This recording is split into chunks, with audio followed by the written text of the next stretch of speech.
छत्रपती शिवाजी महाराज स्वराज्य संस्थापक, कुशल प्रशासक आणि युगप्रवर्तक राजा. एक समग्र विश्लेषण. प्रस्तावना. एका युगाचा आरंभ. 17वे शतक हे भारतीय इतिहासातील एका मोठ्या स्थित्यंतराचे शतक होते. उत्तरेत मुघल साम्राज्याची सत्ता कळसाला पोचली होती आणि त्यांचे विस्तारवादी धोरण दक्षिणेकडे झेपावत होते. तर दक्षिणेत विजापूरची आदिलशाही आणि गोवळकोंड्याची कुतुबशाही या दोन सल्तनती आपापसातील संघर्ष आणि अंतर्गत कलहांमुळे पोखरल्या गेल्या होत्या. या सत्तांच्या सततच्या लढाया, वतनदारांची मनमानी आणि प्रशासकीय अनास्थेमुळे सामान्य रयत भरडली जात होती. अन्याय, अत्याचार आणि असुरक्षिततेने समाजमन ग्रासले होते. अशा या राजकीय आणि सामाजिक अस्थिरतेच्या अंधकारात एका नवीन युगाचा उदय होत होता. याच काळात शहाजीराजे भोसले आणि राजमाता जिजाबाई यांच्या पोटी एका अशा व्यक्तिमत्वाचा जन्म झाला, ज्याने केवळ महाराष्ट्राचाच नव्हे तर संपूर्ण भारताचा इतिहास बदलून टाकला. ते व्यक्तिमत्व म्हणजे छत्रपती शिवाजी महाराज. शिवाजी महाराजांचा उदय हा केवळ एका पराक्रमी योद्ध्याचा किंवा एका नवीन राज्याच्या संस्थापकाचा उदय नव्हता. तो एका विचारधारेचा, एका संकल्पनेचा उदय होता. ती संकल्पना होती स्वराज्य, म्हणजेच स्वतःचे राज्य. हे स्वराज्य केवळ राजकीय स्वातंत्र्यापुरते मर्यादित नव्हते, तर ते रयतेचे, न्यायाचे, समानतेचे आणि स्वाभिमानाचे राज्य होते. परकीय सत्तेच्या जोखडातून मुक्त होऊन सामान्य माणसाला केंद्रस्थानी ठेवून चालवलेले एक लोककल्याणकारी राज्य स्थापन करणे हे महाराजांच्या जीवनाचे ध्येय होते. हा अहवाल छत्रपती शिवाजी महाराजांच्या जन्मापासून ते त्यांच्या मृत्यूपर्यंतच्या संपूर्ण जीवन कार्याचा, त्यांच्या दूरदृष्टीचा, त्यांच्या प्रशासकीय कौशल्याचा आणि त्यांनी मागे ठेवलेल्या कालातीत वारशाचा एक समग्र आणि संशोधित आढावा घेण्याचा प्रयत्न करतो. भाग 1. स्वराज्याचा पाया आणि जडणघडण. जन्म, वंश आणि बालपण. जन्म आणि तिथीचा वाद. छत्रपती शिवाजी महाराजांचा जन्म पुणे जिल्ह्यातील जुन्नर शहराजवळ असलेल्या शिवनेरी या डोंगरी किल्ल्यावर झाला. त्यांच्या जन्मतारखेबद्दल इतिहासकारांमध्ये काही काळ मतभेद होते. तथापि महाराष्ट्र शासनाने 1966 साली स्थापन केलेल्या समितीच्या अहवालानुसार आणि भविष्यातील वाद टाळण्यासाठी 19 फेब्रुवारी 1630 ही जन्मतारीख अधिकृत म्हणून निश्चित केली आहे. ही तारीख फाल्गुन वद्य तृतीया शके 1551 या हिंदू तिथीनुसार येते. दरवर्षी 19 फेब्रुवारी रोजी संपूर्ण महाराष्ट्रात आणि जगभर शिवजयंती मोठ्या उत्साहात साजरी केली जाते. काही ऐतिहासिक नोंदींमध्ये 1 मार्च 1630 किंवा 6 एप्रिल या तारखांचाही उल्लेख आढळतो. परंतु शासकीय आणि सार्वजनिक स्तरावर 19 फेब्रुवारी 1630 हीच तारीख सर्वमान्य आहे. कुल आणि वंश. शिवाजी महाराजांचे पूर्ण नाव शिवाजीराजे शहाजीराजे भोसले होते. ते मराठा जातीतील आणि भोसले कुळातील होते. त्यांचे वडील शहाजीराजे भोसले हे आदिलशाही आणि निजामशाहीत मोठे पराक्रमी सरदार होते. तर राजमाता जिजाबाई या सिंदखेड राजाचे लखुजीराव जाधव यांच्या कन्या होत्या. भोसले कुळाच्या उगमाविषयी 2 प्रमुख प्रवाह आढळतात. एक मत असे आहे की भोसले घराण्याचे पूर्वज हे मेवाडच्या सिसोदिया या राजपूत घराण्याशी संबंधित होते. तथापि इतिहासाचार्य V.K. राजवाडे यांनी सप्रमाण सिद्ध केले आहे की भोसले कुळ हे मूळचे महाराष्ट्रातीलच आहे आणि त्यांचा राजस्थानच्या घराण्याशी संबंध असल्याचे ठोस पुरावे नाहीत. संस्कार आणि शिक्षण. शिवाजी महाराजांच्या व्यक्तिमत्वाची जडणघडण ही 2 भिन्न पण एकमेकांना पूरक अशा प्रभावांचा संगम होती. राजमाता जिजाबाईंनी शिवाजी महाराजांवर बालपणीच स्वराज्याचे आणि न्यायाचे अमूल्य संस्कार केले. त्यांनी रामायण आणि महाभारतातील श्रीराम आणि श्रीकृष्ण यांसारख्या पराक्रमी पूर्वजांच्या कथा सांगून अन्यायाविरुद्ध लढण्याची आणि प्रजेला सुखी करण्याची प्रेरणा दिली. जिजाबाईंनी शिवाजी महाराजांना केवळ एक ध्येयच दिले नाही, तर त्या ध्येयासाठी आवश्यक असणारा नैतिक पायाही घातला. दुसरीकडे वडील शहाजीराजांनी महाराजांना राज्यकारभाराचे आणि युद्धकलेचे व्यावहारिक ज्ञान दिले. शहाजीराजांनी 1637 ते 1642 या काळात महाराजांना बंगळूरला आपल्याजवळ ठेवून घेतले. तिथे त्यांनी महाराजांना अक्षर ओळख, गणित, तलवारबाजी, घोडेस्वारी यांसारख्या कलांमध्ये पारंगत केले.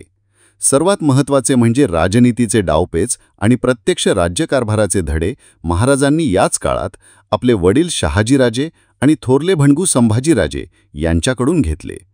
शहाजीराजेंनी केवळ प्रेरणाच नाही दिली, तर स्वराज्याच्या स्थापनेसाठी आवश्यक असलेले मनुष्यबळ आणि संसाधने पुरवून एक सुनियोजित आराखडा तयार केला होता.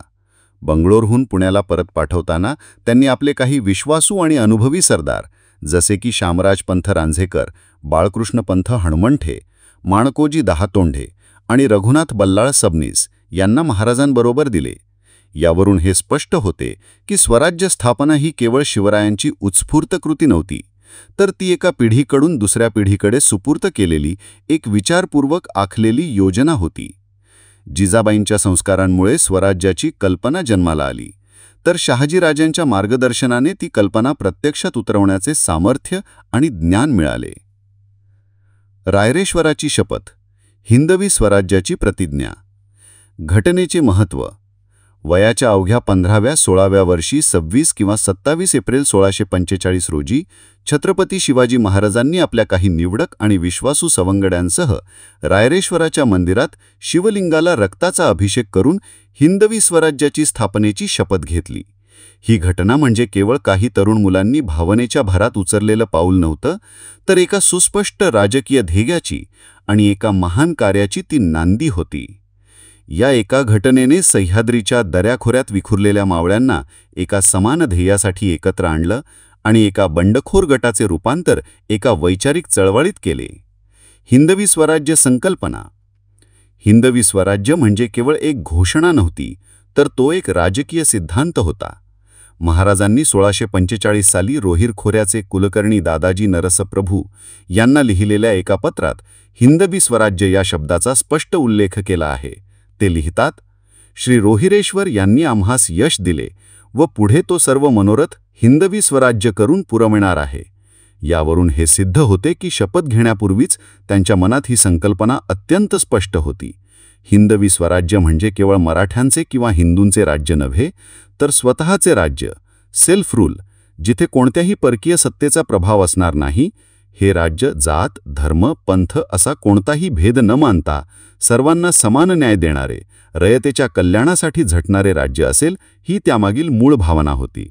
रायरेश्वराची शपथ ही याच उदात्त राजकीय सिद्धांताची सार्वजनिक घोषणा होती, जिने मावळ्यांमध्ये केवळ निष्ठाच नव्हे, तर एक ध्येयवाद जागृत केला आणि त्यांना स्वराज्याच्या पवित्र कार्यासाठी आपले सर्वस्व अर्पण करण्यास प्रेरित केले. भाग 2. स्वराज्याचा विस्तार आणि त्रिपक्षीय संघर्ष. दुर्गनीती आणि सुरुवातीच्या मोहिमा. तोरणा विजय.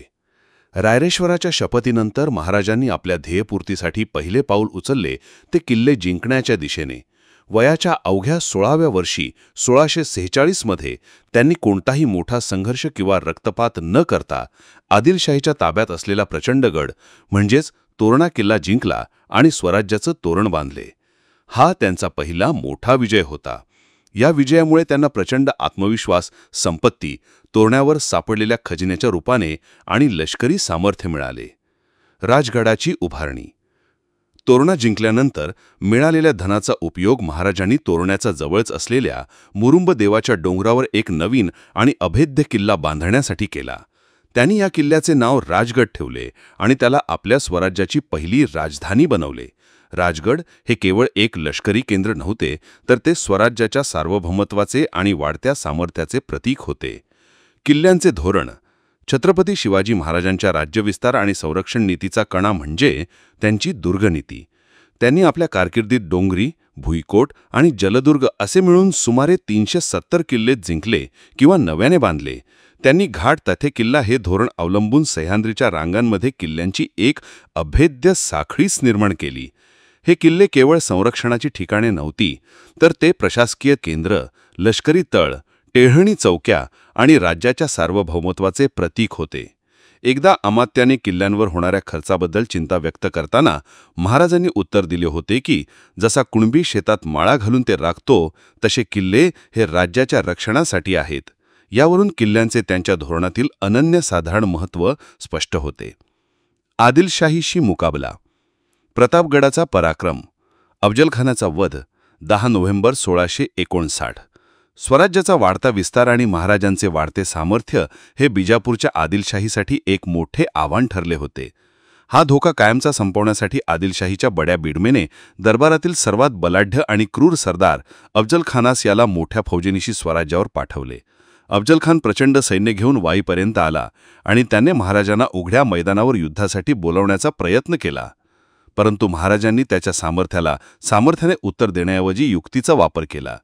त्यांनी खानाच्या बलाढ्य सैन्याशी सपाट प्रदेशात लढणे टाळले आणि त्याला आपल्या सोयीच्या युद्धक्षेत्रात म्हणजेच प्रतापगडाच्या पायथ्याशी असलेल्या जावळीच्या घनदाट जंगलात भेटीसाठी येण्यास भाग पाडले. ही जागा गनिमी काव्यासाठी अत्यंत अनुकूल होती. 10 नोव्हेंबर 1659 रोजी भेटीच्या वेळी शामियानात अफजल खानाने दगाबाजी करून महाराजांना आपल्या मिठीत दाबण्याचा प्रयत्न केला. परंतु पूर्वतयारीने सावध असलेले महाराजांनी चिलखत घातले होते. त्यांनी अत्यंत चापळाईने लपवलेली वाघनखे खानाच्या पोटात खुपसून त्याचा कोथळा बाहेर काढला आणि बिछव्याने त्यावर वार केले. खानाचा वध होताच इशारा मिळताच जंगलात दबा धरून बसलेल्या मराठा सैन्याने अफजल खानाच्या गाफील सैन्यावर चारी बाजूंनी हल्ला चढवला. या अनपेक्षित हल्ल्याने खानाच्या सैन्याची अक्षरशः दाणादाण झाली. या लढाईत आदिलशाहीचे सुमारे 5,000 सैनिक मारले गेले आणि 3,000 सैनिक युद्धकैदी बनले. प्रतापगडाच्या या विजयाने महाराजांची कीर्ती संपूर्ण हिंदुस्थानात पसरली आणि स्वराज्याचा पाया खऱ्या अर्थाने मजबूत झाला. हा विजय म्हणजे महाराजांच्या सामरिक बुद्धिमत्तेचा आणि मनोवैज्ञानिक युद्धाचा एक उत्कृष्ट नमुना होता. पावनखिंडीतील शौर्यगाथा 13 जुलै 1660. अफजल खानाच्या वधाने संतप्त झालेल्या आदिलशाहीने यावेळी सिद्दी जोहर या आणखी एका ताकदवान सरदाराला प्रचंड फौजेसह स्वराज्यावर पाठवले.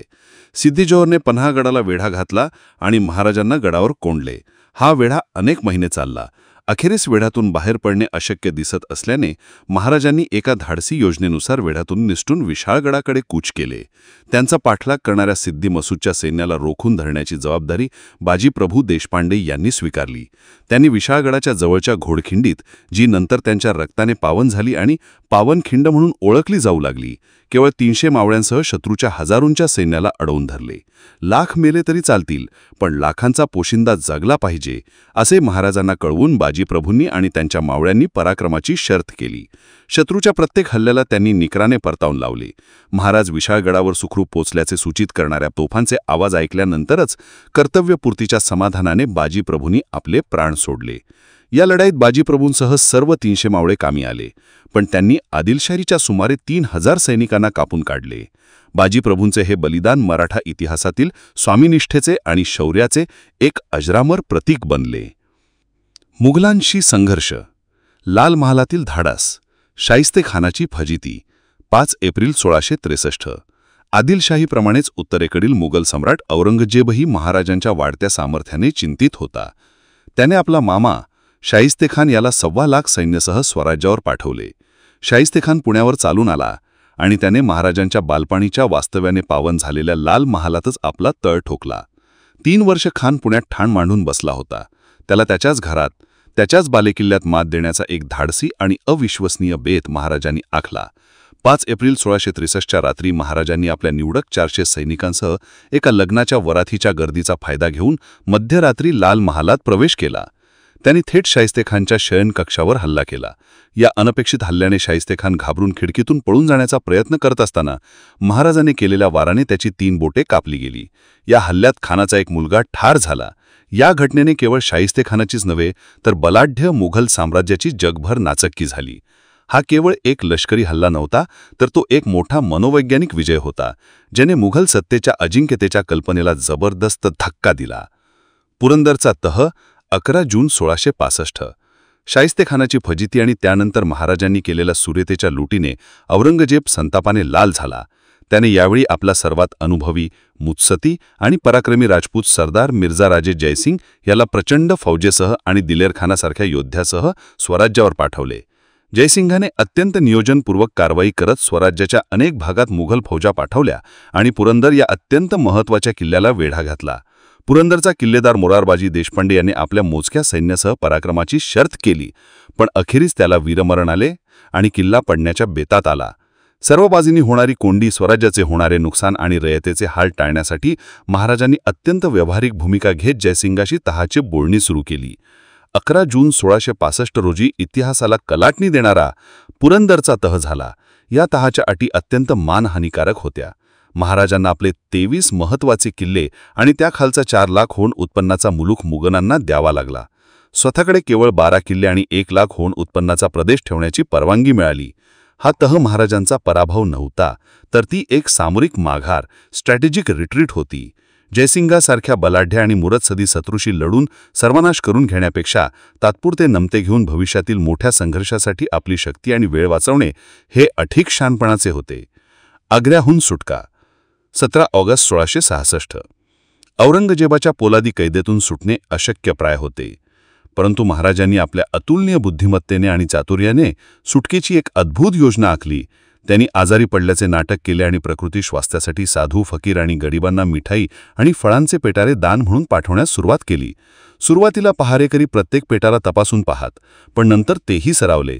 17 ऑगस्ट 1666 रोजी याच पेटाऱ्यांचा उपयोग करून महाराज आणि संभाजीराजे अत्यंत शिताफीने कैदेतून निसटले. त्यांच्या जागी त्यांचा विश्वासू सेवक हिरोजी फर्जंद झोपला होता, जेणेकरून पहारेकरांना संशय येऊ नये.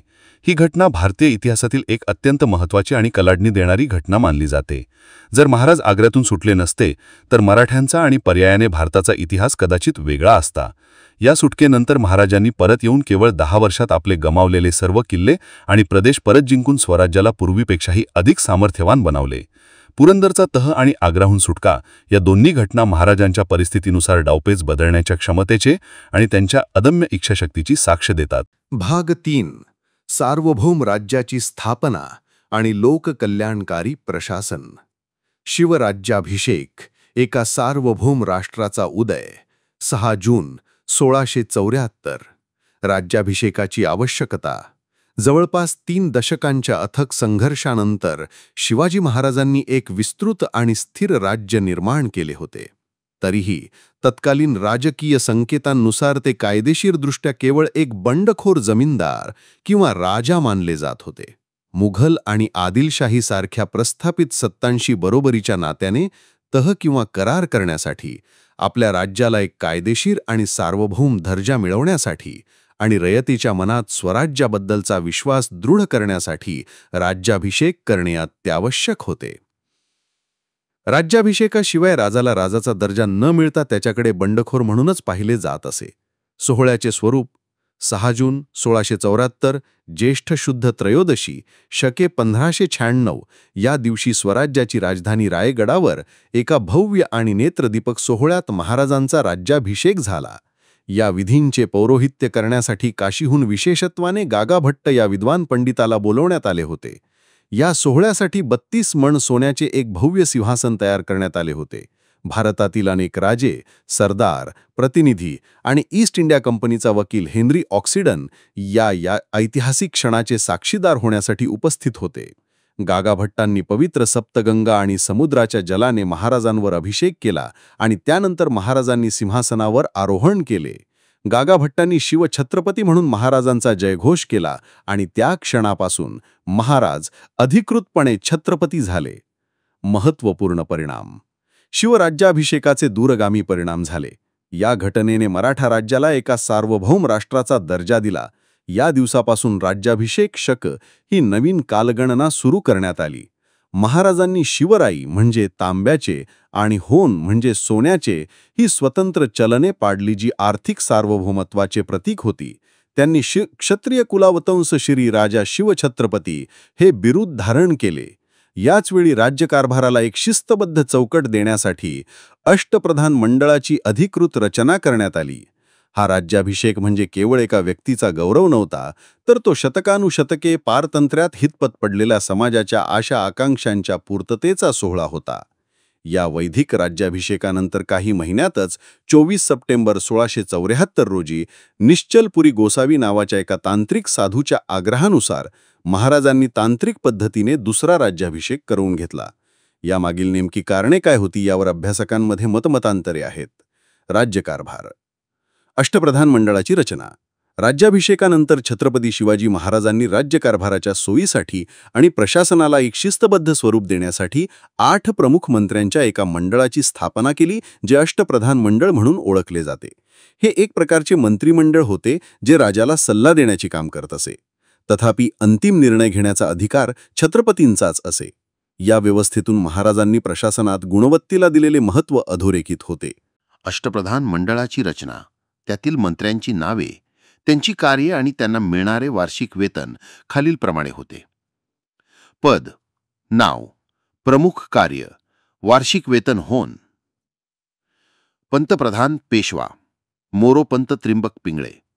संपूर्ण राज्याचा कारभार पाहणे, राजाच्या अनुपस्थितीत राज्याचा प्रतिनिधी म्हणून काम करणे, राजपत्रांवर शिक्का करणे. 15,000. पंत अमात्य मजुमदार, रामचंद्र निळकंठ मजुमदार. राज्याचा संपूर्ण जमाखर्च आणि आर्थिक व्यवहार पाहणे, तो तपासून राजासमोर सादर करणे. 12,000. पंत सचिव सुरनीस, अण्णाजी दत्तो. सरकारी आज्ञापत्रे आणि पत्रव्यवहार सांभाळणे, राज्याचे दफ्तर सांभाळणे, परगण्यांच्या हिशोबावर नजर ठेवणे. 10,000. मंत्री वाकणीस, दत्ताजी त्रिंबक वाकणीस. राजाच्या खासगी बाबींची व्यवस्था पाहणे, रोजनिशी ठेवणे, भोजन व्यवस्था आणि वैयक्तिक सुरक्षेकडे लक्ष देणे. 10,000. सेनापती सरनोबत हंबीरराव मोहिते. सैन्य दलाचे पायदळ व घोडदळ यांचे नेतृत्व करणे, युद्धाचे नियोजन करणे आणि राज्याचे संरक्षण करणे. 10,000. पंत सुमंत दबीर, रामचंद्र त्रिंबक डबीर. परराष्ट्र संबंध सांभाळणे, परराज्यांशी तहाची बोलणी करणे, परराज्यातून आलेल्या वकिलांचे स्वागत करणे आणि हेरांमार्फत माहिती काढणे. 10,000. न्यायाधीश निराजीरावजी. राज्यातील दिवाणी आणि फौजदारी खटल्यांचा न्यायनिवाडा करणे, रयतेला न्याय देणे. 10,000. पंडितराव दानाध्यक्ष रघुनाथ पंडित. धार्मिक कार्यांचे व्यवस्थापन करणे, दानधर्म करणे, विद्वान आणि ब्राह्मणांचा सन्मान करणे, धार्मिक नियमांबाबत सल्ला देणे. 10,000. राज्याभिषेक, स्वतःची चलनी आणि अष्टप्रधान मंडळ या 3 गोष्टी मिळून महाराजांनी सार्वभौमत्वाची एक परिपूर्ण आणि आधुनिक संकल्पना प्रत्यक्षात आणली. राज्याभिषेकाने राज्याला कायदेशीर वैधता दिली, चलनांनी आर्थिक सार्वभौमत्व प्रस्थापित केले आणि अष्टप्रधान मंडळाने एक कार्यक्षम प्रशासकीय रचना निर्माण केली. या तिन्ही गोष्टी एकमेकांना पूरक होत्या आणि त्यांच्या राज्य निर्माणाच्या प्रक्रियेतील दूरदृष्टीचे द्योतक होत्या. रयतवारी म्हणजे लोककल्याणकारी महसूल व्यवस्था. छत्रपती शिवाजी महाराजांच्या प्रशासनाचे सर्वात मोठे वैशिष्ट्य म्हणजे त्यांची रयत केंद्रित धोरणे. शिवपूर्व काळात देशमुख, देसाई, पाटील, कुलकर्णी यासारखे वतनदार रयतेकडून अवाजवी शेतसारा वसूल करत आणि सरकारात मात्र नाममात्र रक्कम जमा करत. यामुळे रयतेवर प्रचंड अन्याय होत होता आणि मध्यस्थांचे फावत होते. महाराजांनी ही अन्यायी वतनदारी म्हणजे जमीनदारी पद्धत मोडून काढली आणि त्या जागी रयतवारी पद्धत सुरू केली. या पद्धतीनुसार सरकारचा थेट संबंध शेतकऱ्यांशी म्हणजेच रयतेशी आला. या धोरणाची काही प्रमुख वैशिष्ट्ये होती. जमिनीची मोजणी. अण्णाजी दत्तो यांसारख्या अधिकाऱ्यांमार्फत संपूर्ण जमिनीची काठीने मोजणी करण्यात आली आणि तिची प्रतवारी म्हणजेच उत्तम, मध्यम, कनिष्ठ ठरवण्यात आली. न्याय्य सारा. जमिनीची प्रत आणि पिकाच्या स्थितीनुसार शेतसारा निश्चित केला जात असे, जो साधारणतः एकूण उत्पादनाचा 33 ते 40% इतका असे. हा सारा रोख रक्कम किंवा धान्य स्वरूपात भरण्याची मुभा होती. नैसर्गिक आपत्तीत सूट. दुष्काळ, अतिवृष्टी किंवा इतर कोणत्याही नैसर्गिक आपत्तीच्या काळात शेतकऱ्यांचा सारा माफ केला जात असे किंवा त्यात सूट दिली जात असे. तगाई कर्ज. नवीन जमीन लागवडीखाली आणण्यासाठी किंवा बियाणे, अवजारे आणि बैलजोडी खरेदी करण्यासाठी सरकारकडून शेतकऱ्यांना तगाईच्या स्वरूपात अल्प व्याजदराने कर्ज दिले जात असे. महाराजांचे स्वराज्य हे केवळ एक लष्करी राज्य नव्हते, तर ते एक कल्याणकारी म्हणजेच वेलफेअर स्टेट होते. त्यांनी हे ओळखले होते की राज्याचा खरा पाया हा समाधानी आणि समृद्ध शेतकरी आहे. महसूल व्यवस्था ही केवळ तिजोरी भरण्यासाठी नसून रयतेच्या कल्याणासाठी आहे, हा विचार त्या काळाच्या खूपच पुढे होता. याच धोरणामुळे सामान्य रयत स्वराज्याशी मनाने जोडली गेली आणि एकनिष्ठ राहिली, जे महाराजांचे यशाचे एक मोठे कारण होते. लष्करी व्यवस्था आणि गनिमी गावा. महाराजांनी अत्यंत शिस्तबद्ध आणि कार्यक्षम लष्करी व्यवस्था उभी केली. त्यांची युद्धनीती गनिमी कावा या नावाने प्रसिद्ध आहे. गनिम म्हणजे शत्रू आणि कावा म्हणजे त्याला फसवण्याचे किंवा गोंधळात टाकण्याचे तंत्र. हे केवळ एक युद्धतंत्र नव्हते, तर ती एक संपूर्ण युद्धनीती होती. यात खालील तत्वांवर भर दिला जात असे. वेग आणि चपळता. मराठा सैन्य अत्यंत वेगाने हालचाल करत असे. त्यांच्यासोबत जनानखाना, बाजारबोणगे किंवा अवजड सामान नसे, त्यामुळे ते शत्रूपेक्षा खूपच जास्त गतिमान होते. आश्चर्याचा धक्का. शत्रू जिथे गाफील असेल अशा ठिकाणी आणि अशा वेळी, उदाहरणार्थ रात्री, प्रतिकूल हवामानात अचानक हल्ला करणे. हल्ला आणि माघार म्हणजे हिट अँड रन. शत्रूची जास्तीत जास्त हानी करून तो सावध होण्यापूर्वी सुरक्षितपणे माघार घेणे. अनुकूल भूमीचा वापर. सह्याद्रीच्या डोंगर रांगा, घनदाट जंगले आणि घाटमार्ग यांचा आपल्या फायद्यासाठी पुरेपूर वापर करणे. महाराजांनी आपल्या सैन्याची पायदळ, घोडदळ, तोफखाना आणि आरमार अशा 4 प्रमुख विभागांमध्ये रचना केली होती. सैनिकांना नियमितपणे रोख पगार दिला जात असे आणि सैन्यातील घोडे हे राज्याच्या मालकीचे असत, ज्यामुळे सैनिकांची शिस्त आणि निष्ठा कायम राहत असे. मराठा आरमार, सागरावरील स्वामित्व. छत्रपती शिवाजी महाराजांच्या दूरदृष्टीचे सर्वात मोठे उदाहरण म्हणजे त्यांनी उभारलेले आरमार. जमिनीवरील शत्रूंप्रमाणे समुद्रावरून येणारे पोर्तुगीज, इंग्रज, डच आणि जंजिऱ्याचा सिद्धी यांसारख्या परकीय सत्तांचा धोका त्यांनी अचूक ओळखला होता. ज्याच्याजवळ आरमार त्याचा समुद्र, हे त्यांचे धोरण होते. याच विचारातून त्यांनी 1657-58च्या सुमारास कल्याण भिवंडीच्या खाडीत पहिले स्वदेशी बनावटीचे आरमार उभारण्यास सुरुवात केली. या कार्यामुळेच त्यांना भारतीय नौदलाचे जनक म्हणजेच father of the Indian navy म्हणून गौरवले जाते. या आरमाराची प्रमुख उद्दिष्टे होती: स्वराज्याच्या सागरी सीमांचं रक्षण करणे, कोकण किनारपट्टीवरील व्यापाराला संरक्षण देणे, परकीय सत्तांच्या वाढत्या प्रभावाला पायबंद घालणे आणि समुद्रातील चाचेगिरीचा बंदोबस्त करणे. आरमारात सुरक्षित तळ मिळावेत आणि किनारपट्टीवर नियंत्रण ठेवता यावे, यासाठी त्यांनी सिंधुदुर्ग, विजयदुर्ग, पद्मदुर्ग, सुवर्णदुर्ग, खांदेरी यांसारखे अभेद्य जलदुर्ग उभारले किंवा जुन्या किल्ल्यांची डागडुजी करून ते अधिक मजबूत केले. महाराजांच्या आरमारात वेगवेगळ्या कार्यांसाठी विशिष्ट प्रकारची जहाजी होती, जे त्यांच्या सूक्ष्म नियोजनाचे आणि अभियांत्रिकी ज्ञानाचे प्रतीक आहे. तदार्थ. जहाजाचा प्रकार, वर्णन आणि कार्य. गुराब हे आरमारातील सर्वात मोठे लढाऊ जहाज होते. ते सुमारे 500 ते 300 टन वजनाचे असून त्यावर मोठ्या तोफा व 100 ते 150 सैनिक असत. शिबाड हे मुख्यतः मालवाहू जहाज होते, परंतु गरजेनुसार त्यावर तोफा बसवून युद्धासाठीही त्याचा वापर केला जात असे. गलबत हे लहान आणि वेगवान जहाज होते. याचा उपयोग प्रामुख्याने टेहळणी आणि जलद संदेश वहनासाठी होत असे. मचवा हे एक छोटे वल्ह्याने चालवता येणारे जहाज होते. त्यावर सुमारे 25 ते 40 सैनिक असत आणि त्याचा उपयोग शत्रूवर अचानक आणि वेगवान हल्ला करण्यासाठी होत असे. इतर जहाजे पाल, तरांडे, तारू, पगार, तिरकाठी यांसारखी इतर अनेक लहान मोठी जहाजेही आरमारात होती. भाग 4. दिग्विजय आणि अखेरचा प्रवास. दक्षिण दिग्विजय 1676 ते 1678. राज्याभिषेकानंतर महाराजांनी हाती घेतलेली सर्वात मोठी आणि सर्वात महत्त्वाकांक्षी मोहीम म्हणजे दक्षिण दिग्विजय. ऑक्टोबर 1676 मध्ये सुरू झालेली ही मोहीम सुमारे 1.5 वर्ष चालली. या मोहिमेमागे अनेक दूरगामी उद्दिष्टे होती. पहिले उद्दिष्ट म्हणजे विजापूरच्या आदिलशाहीतील अस्थिरतेचा फायदा घेऊन दक्षिणेत स्वराज्याचा विस्तार करणे. दुसरे महत्त्वाचे उद्दिष्ट म्हणजे कर्नाटकात असलेली वडिलोपार्जित जहागिरी आणि प्रदेशातील आपला वाटा सावत्र भाऊ यंकोजीराजे यांच्याकडून मिळवणे. परंतु या सर्वांपेक्षा मोठे आणि दूरदृष्टीचे कारण म्हणजे भविष्यात औरंगजेब जेव्हा आपली पूर्ण शक्ती घेऊन दक्षिणेत उतरेल, तेव्हा त्याच्याशी लढण्यासाठी दक्षिणेत एक सुरक्षित आणि सामरिकदृष्ट्या महत्त्वाचा तळ निर्माण करणे. या मोहिमेसाठी महाराजांनी गोवळकोंड्याच्या कुतुबशहाशी मैत्रीचा तह केला आणि त्याची मदत घेऊन ते दक्षिणेत उतरले.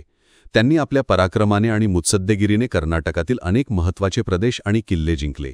यामध्ये जिंजी, वेल्लोर यांसारख्या अभेद्य किल्ल्यांचा समावेश होता.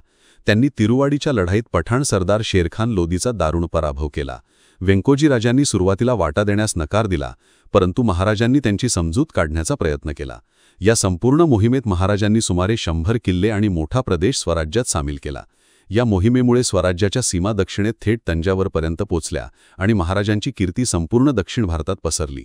पुढे औरंगजेबाच्या आक्रमणाच्या वेळी छत्रपती राजाराम महाराजांनी याच जिंजीच्या किल्ल्याचा आश्रय घेऊन मराठ्यांचा स्वातंत्र्य लढा अनेक वर्ष सुरू ठेवला. यावरून महाराजांच्या दक्षिण दिग्विजयामागील दूरदृष्टी सिद्ध होते. ही मोहीम केवळ एक विस्तारवादी मोहीम नव्हती, तर ती एक भूराजकीय खेळी होती, जिने मराठा राज्याला सामरिकदृष्ट्या महत्त्वाचा तळ प्रदान केले. रायगडावर सूर्यास्त, मृत्यू आणि वारसा. मृत्यू. दक्षिण दिग्विजयाच्या यशस्वी मोहिमेनंतर महाराज रायगडावर परतले, परंतु सततच्या मोहिमा आणि अथक परिश्रमांमुळे त्यांच्या प्रकृतीवर परिणाम झाला होता. 3 एप्रिल 1680 रोजी चैत्र शुद्र पौर्णिमा शके 1602 हनुमान जयंतीच्या दिवशी वयाच्या अवघ्या 50व्या वर्षी स्वराज्याची राजधानी रायगड किल्ल्यावर छत्रपती शिवाजी महाराजांचे निधन झाले. एका तेजस्वी युगाचा अंत झाला. मृत्यूच्या कारणाबद्दलचा वाद. महाराजांच्या मृत्यूचे नेमके कारण हा इतिहासात एक वादग्रस्त आणि संवेदनशील विषय राहिला आहे. याबद्दल विविध मतप्रवाह आढळतात, जे तत्कालीन राजकीय अस्थिरतेचे प्रतिबिंब आहेत. आजारपण, ज्वर. सर्वात विश्वसनीय आणि समकालीन मानल्या जाणाऱ्या कृष्णाजी अनंत सभासद यांनी लिहिलेल्या सभासद बकरीनुसार महाराजांना काही दिवस ज्वराची व्यथा होती आणि याच आजारपणात त्यांचे निधन झाले. चिटणीस बखरीसारख्या इतर साधनांमध्येही याच कारणाचा उल्लेख आहे. बहुतेक इतिहासकार हेच कारण ग्राह्य धरतात. रक्त अतिसार, अँथ्रेक्स. काही युरोपीय, इंग्रज आणि पोर्तुगीज नोंदींमध्ये त्यांच्या मृत्यूचे कारण ब्लडी फ्लक्स म्हणजे रक्ताचा अतिसार असल्याचे म्हटले आहे. एका पोर्तुगीज दस्तऐवजात तर अँथ्रेक्स या रोगाचा उल्लेख आहे. हा जनावरांपासून होणारा एक गंभीर संसर्गजन्य रोग असून त्याची लक्षणे ताप आणि रक्ताचा अतिसार ही युरोपीय नोंदींशी जुळतात. विषप्रयोग. काही उत्तरकालीन बखरी आणि दंतकथेमध्ये महाराजांच्या पत्नींपैकी एक सोयराबाई यांनी आपला मुलगा राजाराम याला गादीवर बसवण्यासाठी महाराजांना विषप्रयोग केल्याचा आरोप केला जातो. तथापि या आरोपाला कोणताही समकालीन आणि विश्वसनीय ऐतिहासिक पुरावा उपलब्ध नाही. हा आरोप बहुधा महाराजांच्या निधनानंतर संभाजी महाराज आणि सोयराबाई यांच्यात उसळलेल्या उत्तराधिकाराच्या तीव्र संघर्षातून निर्माण झाला असावा. विश्वसनीय पुराव्यांच्या आधारे महाराजांचा मृत्यू हा आजारपणामुळे झाला हे मत अधिक तर्कसंगत वाटते. त्यांच्या मृत्यूभोवतीचे गूढ हे त्यांच्या महान व्यक्तिमत्वामुळे आणि त्यांच्या अकाली जाण्याने निर्माण झालेल्या राजकीय पोकळीमुळे अधिक गडद झाले. वारसा. छत्रपती शिवाजी महाराजांच्या निधनाने स्वराज्यावर मोठा आघात झाला, परंतु त्यांनी पेटवलेली स्वातंत्र्याची आणि स्वाभिमानाची ज्योत विझली नाही. त्यांनी निर्माण केलेले स्वराज्याचा पाया इतका मजबूत होता की औरंगजेबसारख्या बलाढ्य शत्रूलाही तो उखडून टाकता येत नव्हता. त्यांचे थोरले पुत्र छत्रपती संभाजी महाराज, त्यानंतर छत्रपती राजाराम महाराज, महाराणी ताराराणी आणि पुढील पेशव्यांच्या पिढ्यांनी हा लढा तितक्याच शौर्याने पुढे चालू ठेवला. त्यांनी केवळ स्वराज्याचे रक्षणच नाही केले, तर त्याचे रूपांतर एका विशाल मराठा साम्राज्यात केले, ज्याचा दबदबा अटकेपार पोचला होता. निष्कर्ष. रयतेचा राजा, एक कालतीन प्रेरणा.